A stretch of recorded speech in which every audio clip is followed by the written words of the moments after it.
అనగనగా ఒక ఊరిలో ఒక చిన్ని పొట్టి పిల్లి విస్కర్స్ అని ఉండేది. ఆ పిల్లి ఒక రోజు తన చిన్ని పొట్టి గార్డెన్ లో మొక్కలకు నీళ్లు వేస్తూ ఉండగా తనకి అకస్మాత్తుగా ఒక మ్యాప్ అయితే కనిపించింది. ఆ మ్యాప్ ఏంటి అని అనుసరిస్తూ ఉండగా అది ఖజానాకు దారి చూపించే మ్యాప్ అని తెలుసుకుంది. ఇంకా దాన్ని అనుసరిద్దామని నిర్ణయించుకుంది.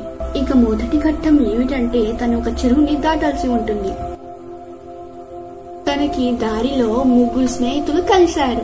దానిలో ఒక కుందేలు పేరు రోజీ, నక్క పేరు స్మార్టీ, మరియు ఒక స్క్విరల్ పేరు బెల్లా. వాళ్ళు కలిసి వాళ్ళ ప్రయాణాన్ని మొదలు పెట్టారు. ఇంకా వాళ్ళకి రెండవ ఘట్టం మొదలైంది. ఇంకా వాళ్ళు ఒక గుహ దాటాల్సి ఉంది. విస్కర్స్ చురుకుతనం వాళ్ళు దాటాల్సిన చెరువు మీద ఉపయోగించి అంత సులభంగా దాటించేశాడు. బెల్లా చాతుర్యం మ్యాప్ను అర్థం చేసుకోవడానికి చాలా అంటే చాలా ఉపయోగపడింది. దారిలో స్మార్టీ తన తెలివిని ఉపయోగించి వాళ్ళందరినీ సరైన దారిలో తీసుకెళ్లింది. మరి మన రోజు అందరికి బోర్ కొడుతున్నప్పుడు విందు వండి పాటలు పాడి అందరినీ సంతోషపెట్టింది.